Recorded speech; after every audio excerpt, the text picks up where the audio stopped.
It's Themistode, FightHype.com, here with Andre Rozier. How you doing, man? What the deal? What a deal? What a deal, nephew? All right, you know what's the deal, man.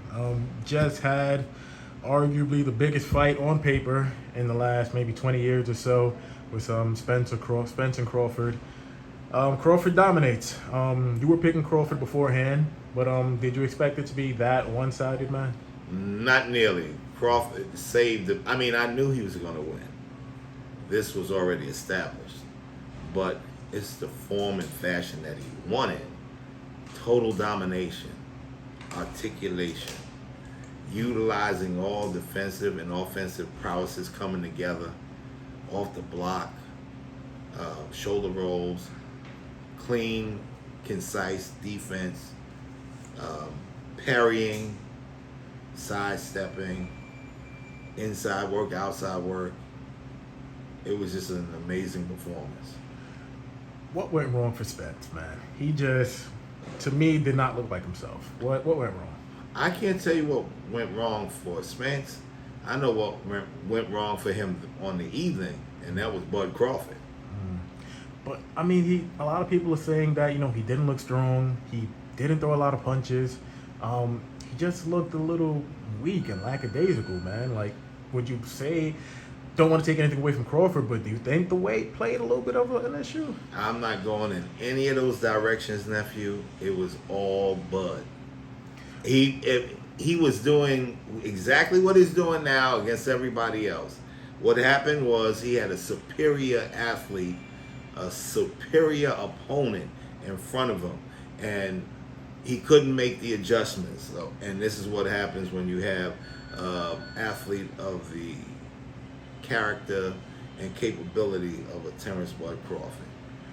Spence said that he'd like to have the rematch again. Well, have the rematch, and this time he'd like for it to be at 154. Crawford said he's open to it. Making 147 isn't easy for him, he said. I know you're going to pick Crawford again, but do you think Spence will look a lot better this time at 154 in the rematch? Well, at this point, I think that Spence is, he's had a lot of issues. He was in a hellacious car accident. He had a detached retina. It's a lot of wear and tear, and that assault that he received on Saturday did nothing to make it easier or better.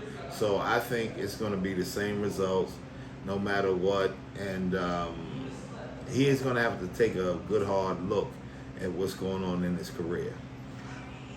When it comes to Terrence, I remember one part in particular, I believe it was in the 7th round. He knocked Spence down, looked right over to Charlo, started talking crap to him, said, "Hey, I'm going to beat you up next." What's going on, man? He said, "I'm going to beat you up next." What do you think if that fight were to happen? Charlo obviously has to get past Canelo, but what do you think, man? Bud for president. How you doing? I can't say much more than that. I don't think there's anybody in the near future that's going to be able to beat Terence Crawford. Even at 154 pounds, you don't think Jamel is the guy that can probably do it? Not if that is in the imminent future, no. There is talks about a guy named Ennis, extremely talented. I know you know him. He's extremely, extremely talented.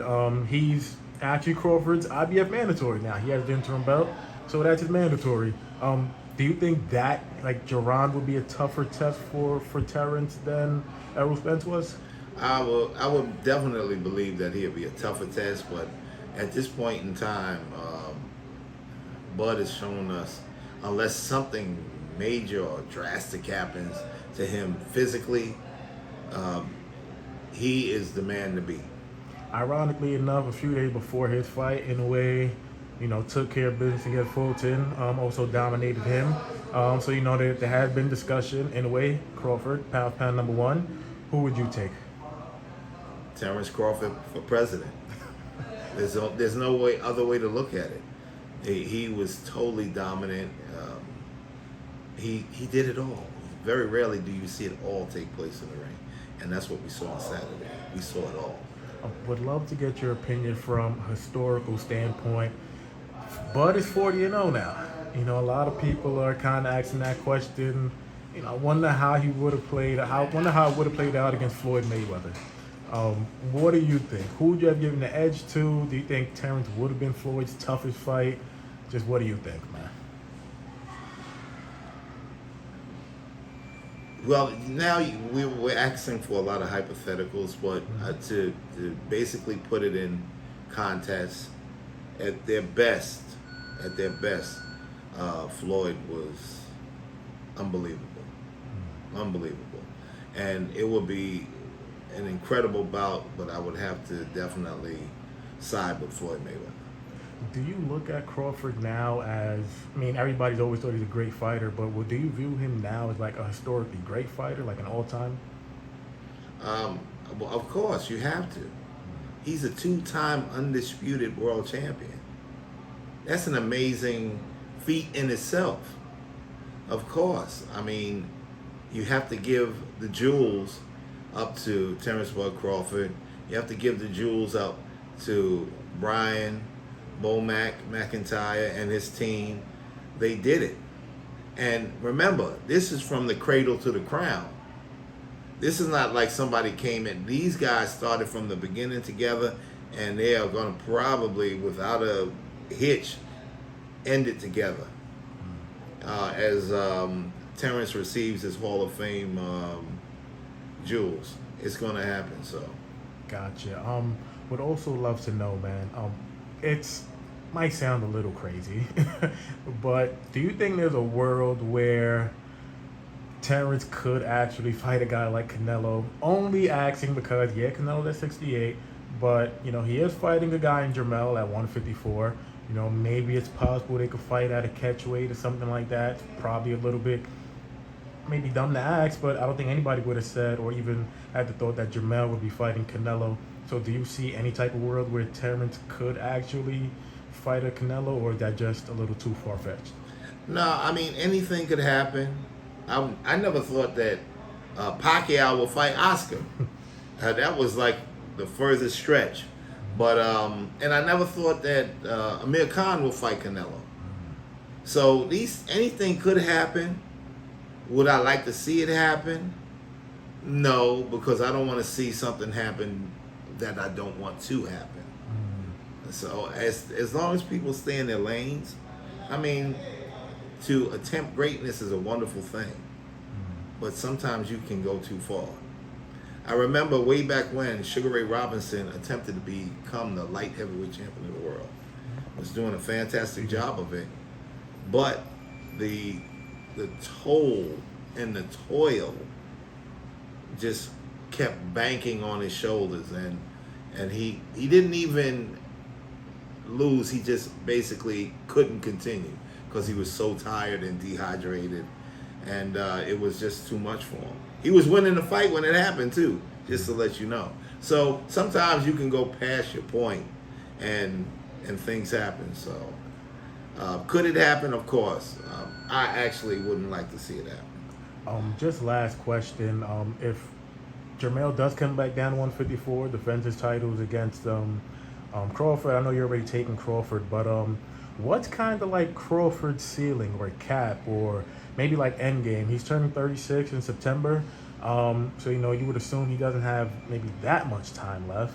But where exactly do you see like his cap? Do you think he could go up to 160? That's a wide open division. Probably grab another belt there. Do you think he should stop at 54, or do you think just hell, the performance he did this past Saturday, he should just ride off into the sunset, man?